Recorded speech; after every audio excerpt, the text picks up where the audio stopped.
राम राम किसान भाइयों। आप देख रहे हैं अपने टेक्निकल खेती चैनल। किसान भाइयों, आज अपन बात करेंगे सरसों की फसल के बारे में। एक बड़ी समस्या अपने कई किसान भाइयों के सामने आ रही है। कई भाइयों के मैसेज मिले कि सरसों के पौधों की ग्रोथ नहीं हो रही है, सरसों की बढ़वार रुक गई है। तो दोस्तों, आज डिटेल से अपन बात करेंगे कि सरसों की ग्रोथ क्यों रुक गई है, ग्रोथ धीरे धीरे क्यों हो रही है, और साथ ही शानदार और बढ़िया उपाय के बारे में भी आज अपन यहाँ पर बात करेंगे। तो दोस्तों, वीडियो को लास्ट तक जरूर देखें, अपनी फसल की ग्रोथ भी बढ़ेगी और शानदार पैदावार भी मिलेगी। तो दोस्तों, मैं आपका भाई एक बार फिर से अच्छी इन्फॉर्मेशन के साथ अपने टेक्निकल खेती चैनल पर आ गया हूं। अभी तक आपने चैनल को सब्सक्राइब नहीं किया है तो अभी चैनल को सब्सक्राइब करें और अपनी टेक्निकल खेती परिवार से जरूर जुड़े, ताकि आने वाले प्रत्येक वीडियो आपको मिलते रहें और साथ ही ताज़ा भाव भी आपको मिलते रहें। और भाइयों, आप सभी का दिल से बहुत बहुत धन्यवाद। आपका सपोर्ट बराबर मिल रहा है, अपना परिवार लगातार बढ़ रहा है। बहुत बहुत धन्यवाद भाइयों, और आशा है आगे भी आपका प्यार हमेशा मिलता रहेगा। अब बात करें भाइयों, सरसों के पौधों की ग्रोथ रुकना या बढ़वार रुक जाना कई चीजों पर निर्भर करता है। 4-5 कारण ग्रोथ न होने के हो सकते हैं। सभी की बात आज यहाँ अपन डिटेल से करेंगे। पहला कारण तो भाइयों हो सकता है, जिन भाइयों के खेत में सरसों के पौधों में ग्रोथ नहीं हो रही है, उन्होंने बुआई के समय DAP या NPK या SSP कोई एक अच्छे खाद की बुआई न करवाई हो। क्योंकि भाइयों, जो खाद उर्वरक अपन बुआई के साथ बेचते हैं, उनका बहुत बड़ा लाभ अपनी फसल को शुरुआती स्टेज में मिलता है।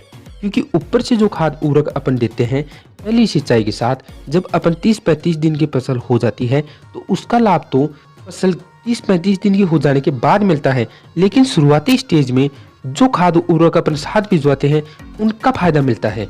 दूसरा कारण भाइयों हो सकता है, आपने खरपतवार घास फूस के नियंत्रण के लिए खरपतवारनाशी दवाई का उपयोग किया हो और खरपतवारनाशी का उपयोग ज्यादा मात्रा में कर लिया हो, तो आपकी फसल की ग्रोथ रुक जाती है, आपकी फसल बढ़ नहीं पाते हैं।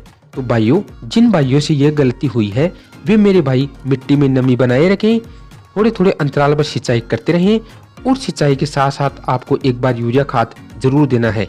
आपको दोस्तों 100% रिजल्ट मिलेगा, क्योंकि आप भाइयों नमी बनाए रखोगे तो धीरे धीरे खरपतवारनाशी का असर नमी के कारण खत्म हो जाएगा। तीसरा कारण किसान भाइयों, आप सघन खेती या ज्यादा फसल बोते होंगे। जो भाई लोग एक साल में 2 बार या 3 बार फसल बोते हैं, तो उनकी मिट्टी या जमीन में मेन एलिमेंट या माइक्रोन्यूट्रिएंट्स को फसल एब्जॉर्ब कर लेती है या अवशोषित कर लेती है, और जमीन में पोषक तत्वों की कमी हो जाती है और अपनी फसल ग्रोथ नहीं कर पाती है।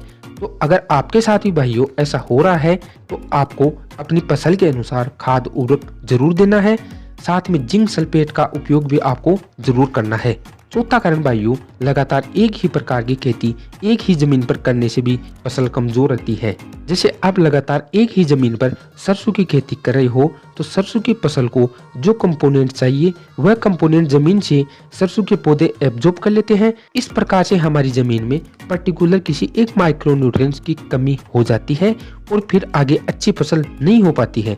तो भाइयों, आप जो फसल बो रहे हो उसके लिए आवश्यक माइक्रोन्यूट्रिएंट्स का ध्यान रखें और उनकी पूर्ति जरूर करते रहें। आपको शानदार उत्पादन मिलेगा, और आगे आने वाले समय में हो सका तो आपकी अपनी टेक्निकल खेती चैनल पर ये सभी जानकारी आपके लिए कंटिन्यू लाई जाएगी।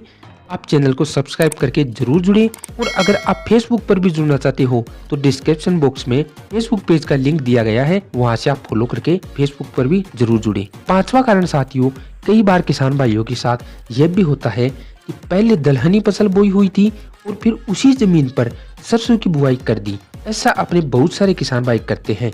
तो भाइयों, दलहनी और सरसों दोनों को सल्फर फर्टिलाइजर की आवश्यकता रहती है। तो अगर आपके साथ भी ऐसा हो रहा है तो आपको सल्फर अपनी सरसों की फसल में थोड़ी अच्छी मात्रा में जरूर देना चाहिए। और वैसे भी किसान भाइयों, सल्फर की सख्त आवश्यकता अपनी सरसों की फसल को रहती है, तो आपको सल्फर तो जरूर देना है। तिलहन वाली फसल जैसे सरसों में सल्फर देना बहुत जरूरी रहता है।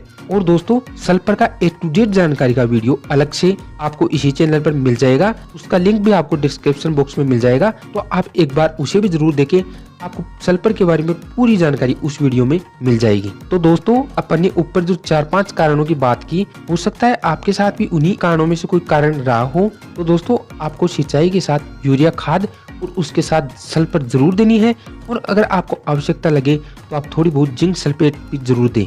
चलो दोस्तों, मिलते हैं नेक्स्ट वीडियो में, तब तक के लिए धन्यवाद। जय जवान, जय किसान, जय विज्ञान।